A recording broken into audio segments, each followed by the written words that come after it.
வணக்கம் நண்பர்களே.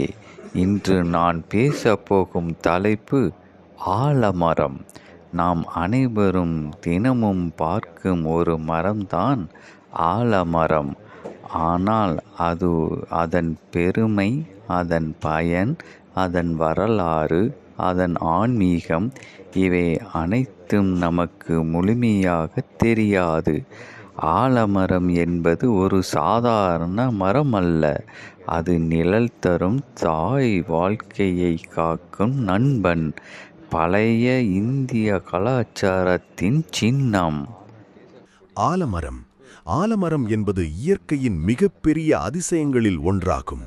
மனிதர்களின் வாழ்க்கையுடனும் கலாச்சாரத்துடனும் மதத்துடனும் சுற்றுச்சூழலுடனும் ஆழமாக இணைந்திருக்கும் இந்த மரம் ஆயிரக்கணக்கான ஆண்டுகளாக இந்தியாவின் அடையாளமாக விளங்குகிறது. ஒரு மரம் என்ற அளவை தாண்டி ஒரு சமூகத்தின் வரலாறு, பாரம்பரியம், அறிவு, நிழல், பாதுகாப்பு, உயிர் ஆகிய அனைத்தையும் தன்னுள் கொண்டிருக்கும் உயிருள்ள உலகமாக ஆலமரம் பார்க்கப்படுகிறது. ஆலமரம் வெறும் நிழல் தரும் மரம் அல்ல, அது மனிதர்களை ஒன்றிணைக்கும் இடம், பல உயிரினங்களுக்கு பாதுகாப்பான இல்லம், மருத்துவ குணங்கள் நிறைந்த இயற்கை மருந்தகம், சுற்றுச்சூழலை பாதுகாக்கும் இயற்கை காவலன் மற்றும் தலைமுறைகளின் நினைவுகளை தாங்கி நிற்கும் வரலாற்று சின்னமாகும். 1. ஆலமரத்தின் அறிமுகம். ஆலமரம் என்பது இந்தியாவின் தேசிய மரமாகும். இதன் அறிவியல் பெயர் ஃபைகஸ் பெங்கலென்சிஸ். இது மோரேசி எனப்படும் தாவர குடும்பத்தைச் சேர்ந்தது. ஆலமரம் மிகவும் நீண்ட ஆயுள் கொண்ட மரமாகும். சில ஆலமரங்கள் நூற்றாண்டுகளை தாண்டியும் வாழ்கின்றன. இந்தியா, இலங்கை, நேபாளம், வங்கதேசம் போன்ற நாடுகளில் ஆலமரம் அதிகமாக காணப்படுகிறது. இந்த மரத்தின் முக்கிய தனிச்சிறப்பு என்னவென்றால், அதன் கிளைகளிலிருந்து விழுதுகள் கீழே இறங்கி மண்ணை தொடும்போது புதிய தண்டுகளாக மாறுகின்றன. இதனால் ஒரு மரம் பல மரங்களைப் போல விரிந்து பரவி ஒரு சிறிய காடு போல தோற்றமளிக்கிறது. 2. ஆலமரத்தின் உருவ அமைப்பு. ஆலமரத்தின் தண்டு மிகவும் பருமனாகவும் வலிமையாகவும் இருக்கும். அதன் கிளைகள் பல திசைகளில் பரவி விரியும். இலைகள் அகலமான பச்சை நிறத்தில் காணப்படும். விழுதுகள் அதன் முக்கிய அடையாளமாகும். இந்த விழுதுகள் காற்றிலிருந்து கீழே வளர்ந்து மண்ணை தொடும்போது வேர்களாக மாறுகின்றன. அதன் பிறகு அவை புதிய தண்டுகளாக வளர்ந்து மரத்தை மேலும் வலுப்படுத்துகின்றன. ஆலமரத்தின் பழங்கள் சிறிய சிவப்பு அல்லது ஊதா நிறத்தில் இருக்கும். அவை பல பறவைகளுக்கும் விலங்குகளுக்கும் உணவாக பயன்படுகின்றன. 3. ஆலமரத்தின் வரலாறு.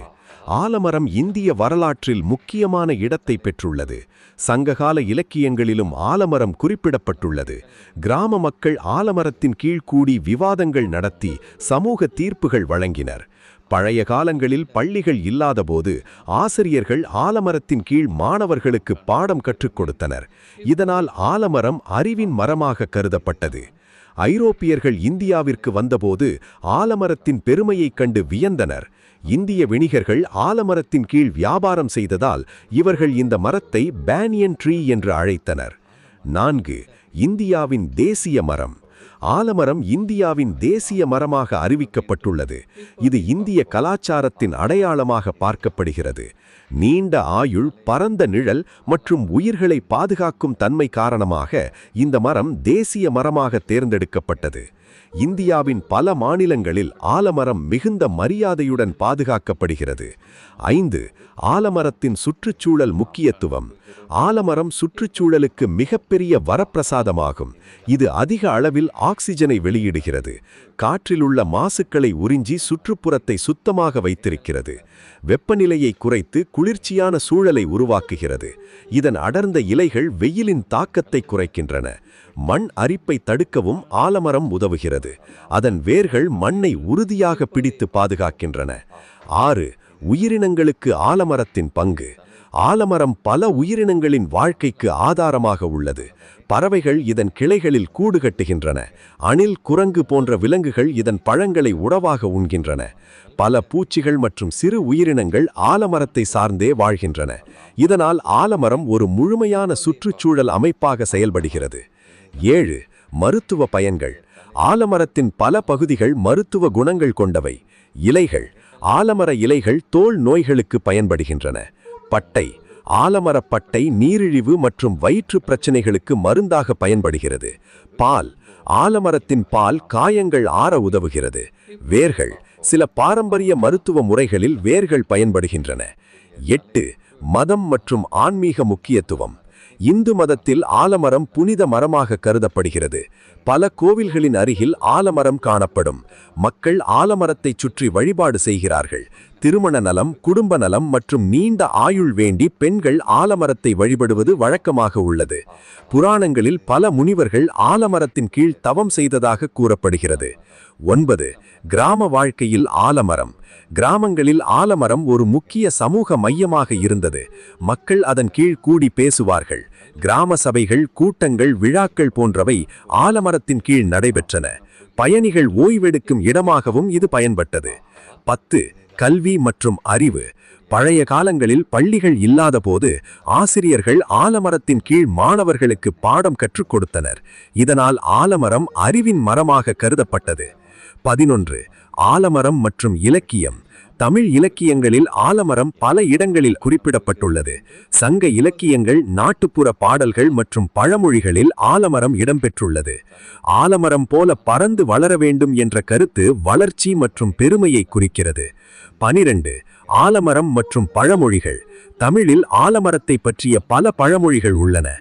ஆலமரம் நிழல் போல பாதுகாப்பு. ஆலமரம் போல பறந்து வளரு. இந்த பழமொழிகள் ஆலமரத்தின் பெருமையை எடுத்து காட்டுகின்றன. 13. உலக புகழ்பெற்ற ஆலமரங்கள். இந்தியாவில் பல பிரபலமான ஆலமரங்கள் உள்ளன. பெரிய ஆலமரம். ஹவுரா பகுதியில் உள்ள கிரேட் பேனியன் ட்ரீ உலகின் மிகப்பெரிய ஆலமரங்களில் ஒன்றாகும். திம்மம்மா மரிமானு. ஆந்திர பிரதேசத்தில் உள்ள இந்த மரம் உலகின் மிகப்பெரிய பரப்பளவு கொண்ட மரங்களில் ஒன்றாகும். 14. நகர வாழ்க்கையில் ஆலமரம். நகரங்களில் ஆலமரங்களின் எண்ணிக்கை குறைந்து வருகிறது. சாலை விரிவாக்கம் மற்றும் கட்டிட வளர்ச்சி காரணமாக பல மரங்கள் வெட்டப்படுகின்றன. இது சுற்றுச்சூழலுக்கு பாதிப்பை ஏற்படுத்துகிறது. 15. ஆலமரத்தின் இருளாதார பயன்கள். ஆலமரம் நேரடியாக மரப்பொருளுக்காக அதிகம் பயன்படுத்தப்படவில்லை என்றாலும் அதன் நிழல் மற்றும் சுற்றுச்சூழல் நன்மைகள் பொருளாதார ரீதியாக முக்கியமானவை. சில இடங்களில் அதன் இலைகள் மற்றும் வேர்கள் கைவினை பொருட்களுக்கு பயன்படுகின்றன. 16. ஆலமரம் மற்றும் காலநிலை மாற்றம். காலநிலை மாற்றத்தை கட்டுப்படுத்த மரங்கள் முக்கிய பங்கு வகிக்கின்றன. ஆலமரம் அதிக கார்பன் டை ஆக்சைடை உறிஞ்சி காற்றை சுத்தம் செய்கிறது. இதனால் உலக வெப்பமடைதலை குறைக்க உதவுகிறது. 17. ஆலமரம் மற்றும் குழந்தைகள். குழந்தைகள் ஆலமரத்தின் கீழ் விளையாடுவது கிராமங்களில் பொதுவான காட்சி. இது குழந்தைகளுக்கு இயற்கையுடன் நெருக்கிய தொடர்பை ஏற்படுத்துகிறது. 18. ஆலமரம் மற்றும் பறவைகள். பல வகையான பறவைகள் ஆலமரத்தில் வாழ்கின்றன. குருவி, கிளி, மைனா போன்ற பறவைகள் இதன் கிளைகளில் கூடு கட்டுகின்றன. 19. ஆலமரம் மற்றும் மனித உணர்வுகள். ஆலமரம் மனிதர்களுக்கு அமைதியை அளிக்கிறது. அதன் கீழ் அமர்ந்தால் மன அமைதி கிடைக்கிறது. இயற்கையின் அழகை உணர்த்தும் மரங்களில் ஆலமரம் முக்கியமானது. 20. ஆலமரம் மற்றும் பாரம்பரியம். பல குடும்பங்களில் ஆலமரம் புனிதமாக கருதப்படுகிறது. சில கிராமங்களில் ஆலமரத்தை வெட்டுவது தவறாக கருதப்படுகிறது. 21. ஆலமரத்தின் ஆயுள். ஆலமரம் மிகவும் நீண்ட ஆயுள் கொண்ட மரமாகும். சில மரங்கள் 200 முதல் 500 ஆண்டுகள் வரை வாழ்கின்றன. இதனால் இது நிலைத்தன்மையின் அடையாளமாக பார்க்கப்படுகிறது. 22. ஆலமரம் மற்றும் அறிவியல். ஆலமரத்தின் விழுதுகளும் வேர்களின் வளர்ச்சி விஞ்ஞானிகளுக்கு ஆச்சரியத்தை ஏற்படுத்தியுள்ளது. இது தாவரவியல் ஆய்வுகளில் முக்கிய இடம் பெறுகிறது. 23. ஆலமரம் மற்றும் சுற்றுலா. பெரிய ஆலமரங்கள் சுற்றுலா தலங்களாக மாறியுள்ளன. மக்கள் அதன் அழகை காண தொலைதூரங்களிலிருந்து வருகிறார்கள். 24. ஆலமரம் மற்றும் மக்கள் வாழ்க்கை. மக்களின் தினசரி வாழ்க்கையில் ஆலமரம் முக்கிய பங்கு வகிக்கிறது. கிராமங்களில் மக்கள் அதன் கீழ் ஓய்வெடுக்கிறார்கள். 25. ஆலமரத்தின் பாதுகாப்பு. இன்றைய காலத்தில் ஆலமரங்களை பாதுகாப்பது மிகவும் அவசியம். மர வெட்டுதலை கட்டுப்படுத்த வேண்டும். புதிய ஆலமரங்களை நட்டு வளர்க்க வேண்டும். சுற்றுச்சூழலை காப்பது நம் கடமையாகும். 26. மாணவர்கள் செய்ய வேண்டியது. மாணவர்கள் மரங்களை பாதுகாக்கும் விழிப்புணர்வை பரப்ப வேண்டும். ஒவ்வொரு மாணவரும் குறைந்தபட்சம் ஒரு மரம் நட்டால் சுற்றுச்சூழல் பாதுகாக்கப்படும். 27. ஆலமரம் மற்றும் எதிர்காலம். எதிர்கால தலைமுறைகளுக்கும் ஆலமரம் தேவைப்படுகிறது. சுற்றுச்சூழலை பாதுகாக்க மரங்கள் அவசியம். 28. ஆலமரத்தின் முக்கியத்துவம். ஆலமரம் மனித வாழ்க்கையில் பல வகைகளில் உதவுகிறது. நிழல் தருகிறது, காற்றை சுத்தம் செய்கிறது, உயிர்களை பாதுகாக்கிறது, மருந்தாக பயன்படுகிறது, சமூக ஒற்றுமையை வளர்க்கிறது. 29. நாம் செய்ய வேண்டியது. ஆலமரங்களை வெட்டாமல் பாதுகாக்க வேண்டும். புதிய மரங்களை நட்டு வளர்க்க வேண்டும். சுற்றுச்சூழலை காப்பது நம் கடமையாகும். ஆலமரம் ஒரு மரம் மட்டுமல்ல. ஆலமரம் ஒரு மரம் மட்டுமல்ல. அது நம் வரலாறு, நம் கலாச்சாரம், நம் இயற்கை, நம் வாழ்க்கை ஆகிய அனைத்தையும் பிரதிபலிக்கும் உயிருள்ள சின்னமாகும். நாம் ஆலமரத்தை பாதுகாப்பது என்பது நம்முடைய எதிர்காலத்தை பாதுகாப்பதற்கு சமம். மரம் நட்டவன் வாழ்க்கையை நட்டவன் என்ற பழமொழி போல ஆலமரங்களை நட்டு வளர்த்து சுற்றுச்சூழலை பசுமையான வயல்கள், ஓடும் கால்வாய்கள், பறவைகளின் குரல்கள், மாலை நேர குளிர்ந்த காற்று, இவை அனைத்தும் அந்த ஊரின் அழகை அதிகரித்தன. ஆனால் அந்த கிராமத்தின் மிகப்பெரிய பெருமை என்னவென்றால் அதன் நடுவில் இருந்த ஒரு பெரிய ஆலமரம். அந்த மரம் சாதாரண மரமல்ல. அது அந்த ஊரின் உயிர், அந்த ஊரின் வரலாறு, அந்த ஊரின் நினைவு. அந்த ஆலமரம் நூற்றாண்டுகளாக அங்கே நின்று கொண்டிருந்தது. அதன் கிளைகள் வானத்தை தொடும் அளவுக்கு உயரமாக இருந்தன. அதன் விழுதுகள் கீழே இறங்கி மண்ணை தொட்டு புதிய வேர்களாக மாறியிருந்தன. தொலைவிலிருந்து பார்த்தால் அது ஒரு சிறிய காடு போல தோன்றியது. கிராம மக்கள் அனைவரும் அந்த மரத்தை மிகவும் மதித்தனர். காலை நேரங்களில் வயலுக்கு செல்லும் விவசாயிகள் ஆலமரத்தின் கீழ் சில நிமிடங்கள் அமர்ந்து ஓய்வெடுப்பார்கள். பள்ளி முடிந்து வரும் குழந்தைகள் அதன் கீழ் விளையாடுவார்கள். வயதானவர்கள் அங்கே அமர்ந்து பழைய கதைகளை பேசுவார்கள். அந்த கிராமத்தில் அருண் என்ற ஒரு சிறுவன் வாழ்ந்தான். அவன் மிகவும் புத்திசாலி, இயற்கையை மிகவும் நேசிப்பவன். அவனுக்கு மரங்கள் மீது அதிக அன்பு. குறிப்பாக அந்த ஆலமரம் அவனுக்கு மிகவும் பிடித்தது. ஒரு நாள் மாலை நேரத்தில் அருண் தனது தாத்தாவுடன் ஆலமரத்தின் கீழ் அமர்ந்திருந்தான். காற்று மெதுவாக வீசியது. ஆலமரத்தின் இலைகள் சலசலத்து ஒலி எழுப்பின. அருண் கேட்டான், தாத்தா, இந்த மரம் எவ்வளவு பழையது? தாத்தா மெதுவாக சிரித்தார். இந்த மரம் என் தாத்தா காலத்திலிருந்தே இருக்கிறது. 100 வருடத்துக்கும் மேலாக இந்த மரம் வாழ்கிறது. அருண் ஆச்சரியப்பட்டான். ஒரு மரம் இவ்வளவு நாள் வாழுமா? ஆமாம் அருண், மரங்கள் மனிதர்களைப் போல பேசாது. ஆனாலும் மனிதர்களை விட அதிகமாக வாழ்க்கையை புரிந்து வைத்திருக்கும். அந்த வார்த்தைகள் அருணின் மனதில் ஆழமாக பதிந்தன. அடுத்த நாள் பள்ளியில் ஆசிரியர் சுற்றுச்சூழல் பற்றி பாடம் எடுத்தார். அப்போது அருண் எழுந்து கேட்டான், சார், ஆலமரம் ஏன் இவ்வளவு முக்கியம்? ஆசிரியர் மகிழ்ச்சியுடன் கூறினார், ஆலமரம் இந்தியாவின் தேசிய மரம். இதன் அறிவியல் பெயர் ஃபைகஸ் பெங்காலென்சிஸ். இது ஒரு மரம் மட்டுமல்ல, ஆயிரக்கணக்கான உயிர்களுக்கு வாழ்க்கை தரும் இயற்கையின் பரிசு. ஆசிரியர் தொடர்ந்து கூறினார், இதன் கிளைகளிலிருந்து விழுதுகள் கீழே வந்து மண்ணை தொடும்போது புதிய வேர்களாக மாறுகின்றன. அதனால் ஒரு ஆலமரம் பல மரங்களைப் போல வளர்கிறது. அருண் ஆலமரத்தை இன்னும் அதிகமாக நேசிக்க ஆரம்பித்தான். ஒரு மாலை அவன் தனது நண்பர்களுடன் விளையாடிக் கொண்டிருந்தான். அப்போது ஒரு சிறிய குருவி கூண்டிலிருந்து கீழே விழுந்தது. அது பறக்க முடியாமல் நடுங்கிக் கொண்டிருந்தது. அருண் அதை மெதுவாக கையில் எடுத்தான். பயப்படாதே, நான் இருக்கேன் என்றான். அவன் அந்த குருவியை பாதுகாப்பாக மீண்டும் கிளையில் வைத்தான். அப்போது தாத்தா கூறினார், பார் அருண், இந்த ஆலமரம் மனிதர்களுக்கு மட்டுமில்ல, பறவைகள், அணில்கள், பூச்சிகள் எல்லோருக்கும் இது வீடு. அருண் மரத்தை பார்த்தான். அவனுக்கு அந்த மரம் உயிருடன் இருப்பது போல தோன்றியது. கோடை காலம் வந்தது. வெயில் மிகவும் கடுமையாக இருந்தது. சாலையில் நடந்து செல்லும் மக்கள் வெப்பத்தால் சோர்ந்து போனார்கள். ஆனால் ஆலமரத்தின் கீழ் மட்டும் குளிர்ச்சியான காற்று வீசியது. ஒரு பயணி மரத்தின் கீழ் அமர்ந்து கூறினார், இந்த மரம் இல்லை என்றால் நான் இந்த வெயிலில் உயிரோடு இருக்க முடியாது. அதை கேட்ட அருண் மனதில் நினைத்தான், ஒரு மரம் எத்தனை பேருக்கு உதவுகிறது? காலம் மெதுவாக சென்றது. ஒரு நாள் கிராமத்திற்கு சில அதிகாரிகள் வந்தனர். அவர்கள் புதிய சாலை அமைக்க திட்டமிட்டனர். ஆனால் அந்த சாலை ஆலமரம் இருந்த இடம் வழியாக செல்ல வேண்டும். அதனால் அவர்கள் ஆலமரத்தை வெட்ட முடிவு செய்தனர். இந்த செய்தி கிராமம் முழுவதும் பரவியது. மக்கள் அனைவரும் அதிர்ச்சி அடைந்தனர். ஒரு வயதான பாட்டி அழுதபடி கூறினாள், இந்த மரம் என் குழந்தை பருவத்திலிருந்தே இருக்கிறது. அருண் மிகவும் கவலையடைந்தான். அந்த இரவு அவனால் தூங்க முடியவில்லை. அடுத்த நாள் அவன் தனது நண்பர்களை கூட்டினான். நம்ம ஆலமரத்தை காப்பாத்தணும் என்றான். அவர்கள் பள்ளி மாணவர்களை ஒன்றிணைத்தனர். அவர்கள் பலகைகள் தயாரித்தனர். மரங்களை வெட்டாதீர்கள், ஆலமரம் நம் உயிர், இயற்கையை காப்போம். கிராம மக்கள் அனைவரும் ஆலமரத்தின் கீழ் ஒன்று கூடினர். அதிகாரிகள் வந்தனர். அப்போது அருண் துரிச்சலாக பேச ஆரம்பித்தான். சார், இந்த மரம் வெறும் மரம் அல்ல, இது எங்கள் கிராமத்தின் வரலாறு. இந்த மரம் 1000 உயிர்களுக்கு வாழ்க்கை தருகிறது. இதை வெட்டாதீர்கள். அவன் பேச்சு அனைவரையும் அமைதிப்பாக்கியது. அப்போது ஒரு ஆசிரியர் கூறினார், ஒரு சாலை வேறு இடத்தில் அமைக்கலாம், ஆனால் 100 வருட பழமையான ஒரு மரத்தை மீண்டும் உருவாக்க முடியாது. அதிகாரிகள் சிந்தித்தனர். இறுதியில் அவர்கள் சாலை திட்டத்தை மாற்றினர். ஆலமரம் காப்பாற்றப்பட்டது. கிராம மக்கள் அனைவரும் மகிழ்ச்சியில் கைத்தட்டினர்.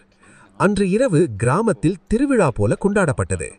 தாத்தா அருணிடம் கூறினார், மரம் பேசாது, ஆனா நம்மை காப்பாற்றும். அருண் அமைதியாக ஆலமரத்தை பார்த்தான். காற்றில் அதன் இலைகள் அசைந்தன.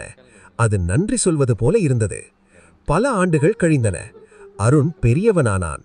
அவன் சுற்றுச்சூழல் பாதுகாப்பு அதிகாரியாக மாறினான். எங்கு சென்றாலும் மரங்களை பாதுகாக்க வேண்டும் என்று பேசினான். பள்ளிகளுக்குச் சென்று குழந்தைகளிடம் கூறுவான், ஒரு மரம் நட்டால் அது உனக்கு மட்டுமில்ல, எதிர்கால தலைமுறைக்கும் வாழ்க்கை தரும். அவன் தனது கிராமத்தில் ஆயிரக்கணக்கான மரங்களை நட்டான். ஆலமரத்தின் கீழ் அவன் குழந்தைகளும் விளையாட ஆரம்பித்தனர். ஒரு நாள் அவன் தனது மகனிடம் கூறினான், இந்த மரம் நம்ம குடும்ப உறுப்பினர் மாதிரி. அவன் மகன் கேட்டான், அப்பா, இந்த மரம் எப்பவும் இருக்குமா? அருண் சிரித்தான், நாம் காப்பாத்தினா இருக்கும். மாலை நேர சூரிய ஒளி ஆலமரத்தின் கிளைகளில் விழுந்தது. பறவைகள் கூடு திரும்பின. காற்று மெதுவாக வீசியது. அந்த ஆலமரம் இன்னும் பெருமையாக நின்று கொண்டிருந்தது. அது ஒரு மரம் மட்டுமல்ல, அது ஒரு தாய், ஒரு நண்பன், ஒரு காவலன், ஒரு வரலாறு, ஒரு வாழ்க்கை. மரம் நட்டவன் வாழ்க்கை நட்டவன். தரைக்கு மேலுள்ள வேரின் சாற்றை வாய் வழியாக உட்கொள்வது பதற்றத்தை குறைத்தல், தசைகளை தளர்த்துதல், ஞாபக சக்தியை மேம்படுத்துதல் மற்றும் வலிப்பு நோயை கட்டுப்படுத்துதல் போன்ற பண்புகளை கொண்டிருக்கலாம். ஆலமரப்பழம் மற்றும் பட்டைச்சாறும் மன அழுத்தத்தை குறைக்கவும் உதவ முடியும். கல்லீரலுக்கு ஆலமரத்தின் பயன்பாடு. கல்லீரல் பாதிப்புள்ள எலிகளுக்கு ஆலமரம் தயாரிக்கும் பாலை வாய் வழியாக கொடுத்தபோது அவை நல்ல பலனை அளித்தன. இந்த ஆய்வின் போது ஆலமர பாவை பயன்படுத்துவது கல்லீரல் செயற்பாட்டை மேம்படுத்தக்கூடும். பழச்சாறின் மீதான ஆய்வக பரிசோதனைகளும் கல்லீரல் பாதிப்பு குறைந்திருப்பதை காட்டியது. பழங்களில் உள்ள ஆன்டி ஆக்சிடென்ட் கூறுகள் கல்லீரலை பாதுகாக்கும் விளைவில் ஒரு பங்கு வகித்திருக்கலாம். ஆலமர பழத்தில் காணப்படும் கூமரின்களுக்கும் கல்லீரலை பாதுகாக்கும் பண்புகள் இருக்கலாம். மூட்டு வலி சிகிச்சைக்கு ஆலமரத்தின் பயன்பாடு. விலங்குகள் மீதான சோதனைகளின் போது ஆலமர பட்டைச்சாறு மூட்டு வலிக்கு எதிரான செயல்பாட்டை காட்டக்கூடும். மூட்டு வலிக்கு ஆலமரத்தை பயன்படுத்துவதற்கு முன்பு ஒரு மருத்துவர் அதை பரிந்துரைக்கும் வரை வாட்டிடும் வரை அறிவுறுத்தப்படுகிறீர்கள். புற்றுநோய் சிகிச்சையில் ஆலமரத்தின் பயன்பாடு. செல் வரிசைகளில் புற்றுநோய் எதிர்ப்பு திறனுக்காக சோதிக்கப்பட்ட போது ஆலமரத்திலிருந்து உருவாகும் பால் பெருங்குடல் மற்றும் மார்பக புற்றுநோய் செல் வரிசைகளுக்கு புற்றுநோய் எதிர்ப்பு நன்மைகளை காட்டியது. மேலும் ஆலமரத்தின் தரைக்கு மேலுள்ள வேரிலிருந்து எடுக்கப்பட்ட சாறு கருப்பை புற்றுநோய், மார்பகம் மற்றும் நுரையீரல் புற்றுநோய்களுக்கு எதிராக சிறந்த புற்றுநோய் எதிர்ப்பு நன்மைகளை வெளிப்படுத்தியது. நோய் எதிர்ப்பு சக்தியை அதிகரிக்கும் சாத்தியக்கூறு. நோய் எதிர்ப்பு மண்டலத்தின் செயல்பாட்டை அதிகரிப்பதோ அல்லது குறைப்பதோ மூழ்வதுதான் நோய் எதிர்ப்பு சீர்மைப்பு. ஒரு விலங்கு சோதனையின் போது இலைச்சாறு நோய் எதிர்ப்பு துளங்களுடன் இணைந்த செல்களான நியூட்ராஃபில்களை தூண்டி அதன் நோய் எதிர்ப்பு சீர்மைப்பு செயல்பாட்டை வெளிப்படுத்தியது. மற்றொரு சோதனையில் வேரின் தரைமேலுள்ள சாறு இரத்தத்தில் ஆன்டிபாடிகள் உற்பத்தியாவதையும் ஊக்குவித்தது. இந்த சாற்றினால் நோய் எதிர்ப்பு துளங்கள் வலுப்படுத்தப்படலாம். காயம் குணப்படுத்துவதற்கு. ஆலமரத்தின் அழற்சி எதிர்ப்பு பண்பு அதனை காயம் குணப்படுத்துவதற்கு பயனுள்ளதாக ஆக்குகிறது. விலங்குகள் மீதான சோதனைகளில் அதன் வேர் மற்றும் இலைச்சாறுகள் காயம் குணப்படுத்தும் திறன்களை வெளிப்படுத்தக்கூடும். ஆய்வின் போது இலைச்சாறு காயத்தை விரைவாக குணப்படுத்தியது. வேர்ச்சாறு காயங்களை குணப்படுத்த உதவக்கூடும். புண்களை சிகிச்சை செய்வதற்கு. விலங்குகள் மீதான சோதனைப்படி இந்த இலைச்சாறு புண் எதிர்ப்பு பண்புகளை கொண்டிருக்கலாம். இந்த இலைச்சாற்றினால் வயிற்றுச்சவ்வில் ஏற்படும் பாதிப்பு குறையக்கூடும். இருந்தபோதிலும் உங்களுக்கு வயிற்றுப் புண்கள் இருந்தால் ஆலமரத்தை மாற்று மருந்தாக பயன்படுத்துவதை தவிர்க்க வேண்டும். மருத்துவரை கலந்தாலோசித்த பின்னரே இதை எடுத்துக்கொள்ள வேண்டும்.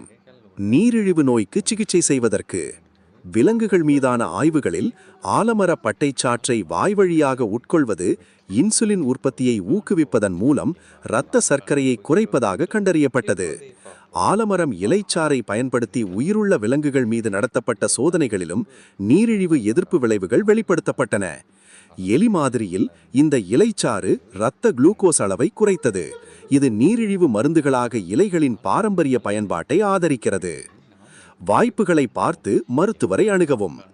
ஆலமரம் பல்வேறு நோய்களுக்கு பயன் தருகிறது என ஆய்வுகள் காட்டியிருந்தாலும் அதன் முழுமையான உடல்நல பலன்களை தீர்மானிக்க மேலும் ஆராய்ச்சி தேவைப்படுகிறது. தற்காப்பு நடவடிக்கைகள். ஆலமர பழங்களுக்கு மலமிளக்கி தன்மை உள்ளதால் மனிதர்கள் அவற்றை உட்கொள்ளக்கூடாது.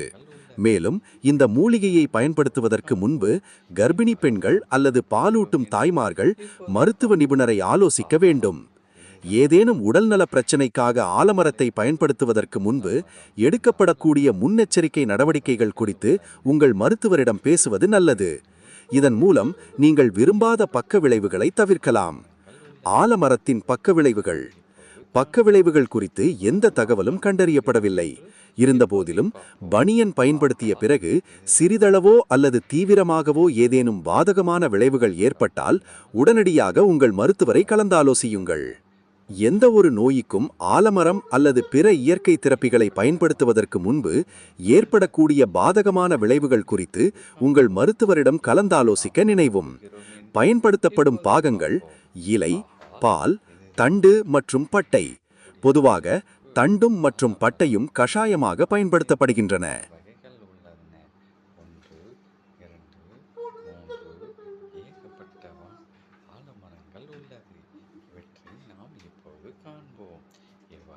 காணப்போகிறோம் என்று இப்போதே பார்ப்போம். ஆஹா, இதுதான் கூடிய தலைப்பு ஆலமரம். இந்த ஆலமரத்தின் பல வகைகள் உள்ளன.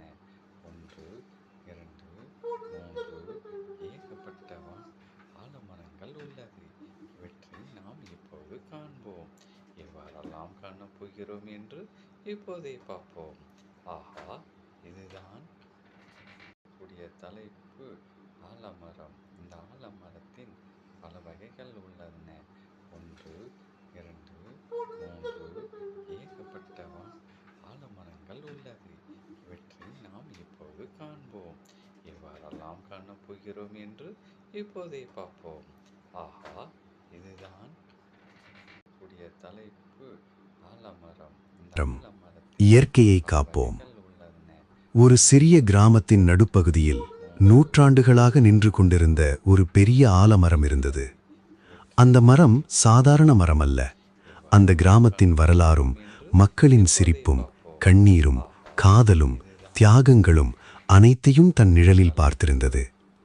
கிராம மக்கள் அந்த மரத்தை ஆண்டவன் மரம் என்று அழைத்தார்கள். ஏனெனில் யார் மனவேதனையுடன் அந்த மரத்தடியில் வந்து அமர்ந்தாலும் மன அமைதியுடன் திரும்பி செல்வார்கள். அந்த கிராமத்தின் பெயர் ஆனந்தபுரம். பெயர் ஆனந்தபுரம் என்றாலும் அங்கே வாழ்ந்த மக்களின் வாழ்க்கையில் பல துயரங்களும் இருந்தன. விவசாயம் மழையை நம்பியது. மழை வந்தால் மகிழ்ச்சி, வராவிட்டால் பசி.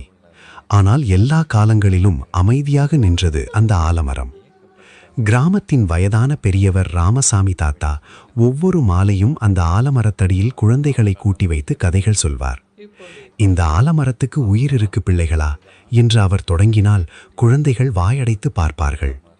தாத்தா, மரத்துக்கு எப்படி உயிர் இருக்கும் என்று ஒரு நாள் சிறுவன் கார்த்திக் கேட்டான். ராமசாமி தாத்தா சிரித்தார். மரம் பேசாது, ஆனா அது எல்லாத்தையும் கேட்கும். மனிதன் மறந்தாலும் மரம் மறக்காது என்றார். அந்த வார்த்தைகள் கார்த்திக்கின் மனதில் ஆழமாக பதிந்துவிட்டன. ஆலமரத்தின் ரகசியம். கார்த்திக் தினமும் பள்ளி முடிந்து அந்த ஆலமரத்தடிக்கு வர ஆரம்பித்தான். ஒரு நாள் மாலை மழை பெய்து கொண்டிருந்தது. மற்ற குழந்தைகள் எல்லாம் வீட்டுக்கு ஓடிவிட்டார்கள். ஆனால் கார்த்திக் மட்டும் மரத்தடியில் நின்று கொண்டிருந்தான். அப்போது திடீரென்று ஒரு விசித்திரமான சத்தம் கேட்டது. கார்த்திக். அவன் பயந்து சுற்றி பார்த்தான். யார் என்று நடுங்கிய குரலில் கேட்டான். மீண்டும் அதே குரல், பயப்படாதே. கார்த்திக் மரத்தை பார்த்தான். அந்த ஆலமரத்தின் பெரிய கிளைகள் காற்றில் அசைந்தன. மின்னல் ஒளியில் மரத்தின் வேர்கள் உயிருடன் நகர்வதைப் போல தோன்றியது. நீ யார்? நான் இந்த ஆலமரம். கார்த்திக் அதிர்ச்சியில் நின்றான். மரம் பேசுமா? உண்மையை கேட்கும் மனசுக்கு எல்லாமே பேசும் என்றது அந்த குரல். அந்த இரவு கார்த்திக்கின் வாழ்க்கையை முழுமையாக மாற்றியது. காலத்தின் சாட்சி. ஆலமரம் கார்த்திக்கிடம் பல கதைகளை சொல்ல ஆரம்பித்தது. இந்த கிராமம் ஒரு காலத்தில் காடாக இருந்தது. அப்போது மனிதர்கள் இயற்கையை தெய்வமாக மதித்தார்கள். நான் ஒரு சிறிய செடி மட்டுமே. ஒரு முனிவர் என்னை நட்டார். இந்த மரம் இந்த ஊரை காப்பாற்றும் என்று அவர் சொன்னார். கார்த்திக் ஆச்சரியமாக கேட்டுக்கொண்டிருந்தான். அதற்கு பிறகு பல தலைமுறைகள் வந்துச்சு போயிச்சு. ஆனா நான் இங்கேயே நின்றேன். காதல் பார்த்தேன், சண்டை பார்த்தேன், போர் பார்த்தேன், பசி பார்த்தேன். மனிதன் மாறினான், ஆனால் இயற்கையின் சட்டம் மாறல. ஆலமரத்தின் குரலில் ஒரு சோகமும் இருந்தது. மனிதர்கள் என்னை மதிச்சாங்க, பிறகு என்னை மறந்துட்டாங்க. கார்த்திக்கின் கண்களில் கண்ணீர் வந்தது. நான் உன்னை காப்பாத்துவேன் என்றான். அந்த ஆலமரம் மெதுவாக அசைந்தது. ஒரு மரத்தை காப்பாற்றுவது மட்டும் போதாது கார்த்திக், மனித மனசையும் காப்பாற்றணும். பேராசையின் வருகை. சில மாதங்கள் கழித்து அந்த கிராமத்துக்கு ஒரு பெரிய நிறுவனம் வந்தது. நகரத்திலிருந்து வந்த அதிகாரிகள் கிராம மக்களிடம் பேசினர். இங்கே பெரிய தொழிற்சாலை கட்டப் போகிறோம். உங்களுக்கு வேலை கிடைக்கும், பணம் கிடைக்கும். கிராம மக்கள் மகிழ்ச்சி அடைந்தனர். ஆனால் அந்த தொழிற்சாலைக்காக வெட்டப்பட வேண்டிய இடம் எது தெரியுமா? அந்த ஆலமரம் இருந்த நிலம். கார்த்திக் அதை கேட்டவுடன் அதிர்ச்சி அடைந்தான். இல்லை, அந்த மரத்தை வெட்டக்கூடாது என்று கத்தினான். ஆனால் யாரும் அவனை கேட்கவில்லை. ஒரு பழைய மரத்துக்காக வளர்ச்சியை நிறுத்த முடியுமா என்று சிலர் பேசினர். அன்று இரவு கார்த்திக் ஆலமரத்தடியில் வந்து அழுதான். நான் உன்னை காப்பாற்ற முடியல. ஆலமரம் மெதுவாக பேசத் தொடங்கியது. கண்ணீரால் உலகம் மாறாது கார்த்திக், துணிச்சலால் தான் மாறும். போராட்டத்தின் தொடக்கம். அடுத்த நாள் பள்ளிக்கு சென்ற கார்த்திக் தனது நண்பர்களை கூட்டினான். நம்ம ஊரின் ஆலமரத்தை காப்பாற்றணும். முதலில் யாரும் அவனை சீரியஸாக எடுத்துக்கொள்ளவில்லை. ஆனால் அவன் தினமும் பேசினான். மரத்தின் வரலாறு, அதன் நிழலில் நடந்த நிகழ்வுகள், பறவைகளின் வாழ்க்கை, எல்லாவற்றையும் கூறினான். மெல்ல குழந்தைகள் அவனுடன் சேர்ந்தார்கள். அவர்கள் கிராமம் முழுவதும் ஓவியங்கள் வரைந்தார்கள். மரம் இல்லா உலகம், உயிர் இல்லா உலகம், ஆலமரம் நம்ம உயிர். இந்த வாசகங்கள் கிராமம் முழுவதும் பரவின. தாயின் உண்மை. ஒரு நாள் கார்த்திக்கின் அம்மா லக்ஷ்மி அவனை அழைத்தார். நீ ஏன் இந்த மரத்துக்காக இவ்வளவு போராடுற? கார்த்திக் எல்லாவற்றையும் கூறினான். மரம் பேசுவது பற்றியும் சொன்னான். அம்மா அமைதியாக கேட்டுக்கொண்டிருந்தார். நீ சொல்வது உண்மைதான் கார்த்திக் என்றார். கார்த்திக் அதிர்ச்சி அடைந்தான். அம்மா, உங்களுக்கு தெரியுமா, உன் தாத்தாவும் அந்த மரத்தோட பேசியிருக்கார். அவன் கண்கள் விரிந்தன. இந்த மரம் சாதாரண மரம் இல்லை, இந்த ஊரின் உயிர். புயலின் இரவல். தொழிற்சாலை அதிகாரிகள் மரத்தை வெட்ட தேதி நிர்ணயித்தார்கள். அந்த இரவு பெரிய புயல் வந்தது. காற்று கடுமையாக வீசியது. மழை கொட்டி தீர்ந்தது. கிராம மக்கள் பயத்தில் இருந்தனர். அப்போது ஆலமரம் தனது கிளைகளை விரித்து பல வீடுகளை காப்பாற்றியது. விழுந்த மின் கம்பிகள் மரத்தின் கிளைகளில் சிக்கி மக்கள் உயிர் தப்பினர். காலை எழுந்த மக்கள் அதிர்ச்சி அடைந்தனர். இந்த மரம் இல்லை என்றால் நாம் எல்லாம் உயிரோடு இருக்க முடியாது என்று அவர்கள் பேசினர். மக்களின் மனம் மாறத் தொடங்கியது. இறுதி தீர்ப்பு. கிராம மக்கள் ஒன்றிணைந்து அதிகாரிகளிடம் சென்றனர். இந்த ஆலமரத்தை வெட்டக்கூடாது. அதிகாரிகள் கோபமடைந்தனர். இது அரசாங்க திட்டம். அப்போது வயதான ராமசாமி தாத்தா முன்வந்தார். இந்த மரம் ஒரு மரம் இல்லை, இது எங்கள் வரலாறு. கிராம மக்கள் அனைவரும் ஆலமரத்தை சுற்றி நின்றனர். குழந்தைகள் கைகளை இணைத்தனர். அந்த காட்சி அதிகாரிகளை அமைதியாக்கியது. இறுதியில் தொழிற்சாலை திட்டம் மாற்றப்பட்டது. ஆலமரம் காப்பாற்றப்பட்டது. புதிய தலைமுறை. பல ஆண்டுகள் கழித்து கார்த்திக் ஒரு பெரிய சுற்றுச்சூழல் ஆர்வலராக வளர்ந்தான். அவன் உலகம் முழுவதும் மரங்களை காப்பாற்றும் இயக்கங்களை நடத்தினான். ஆனால் அவன் எப்போதும் தனது கிராமத்தையும் அந்த ஆலமரத்தையும் மறக்கவில்லை. ஒரு நாள் தனது குழந்தைகளை அழைத்து அந்த ஆலமரத்தடியில் அமர்ந்தான். இந்த மரம் பேசுமா அப்பா என்று அவன் மகள் கேட்டான். கார்த்திக் சிரித்தான். மனசு தூய்மையாயிருந்தா இயற்கை முழுக்க பேசும் என்றான். அந்த நேரத்தில் மெதுவாக காற்று வீசியது. ஆலமரத்தின் இலைகள் இசை போல அசைந்தன. அது இன்னும் உயிரோடு இருந்தது. இன்னும் மனிதர்களை கவனித்துக் கொண்டே இருந்தது. கதையின் நீதி. ஆலமரம் என்பது ஒரு மரம் மட்டுமல்ல, அது வாழ்க்கையின் அடையாளம். மனிதன் வளர்ச்சி அடையலாம், ஆனால் இயற்கையை அழித்து கிடைக்கும் வளர்ச்சி ஒரு நாள் அழிவை தான் தரும். மரங்கள் நமக்கு நிழல் தருகின்றன, மழை தருகின்றன, உயிர் தருகின்றன. ஒரு மரத்தை வெட்டுவது என்பது ஒரு உயிரை அழிப்பதற்கு சமம். இயற்கையை காப்போம், மரங்களை வளர்ப்போம். அப்போதுதான் மனித வாழ்க்கை பாதுகாப்பாக இருக்கும். இந்த காணொளி உங்களுக்கு பிடித்திருந்தால் சப்ஸ்கிரைப் பண்ணுங்க.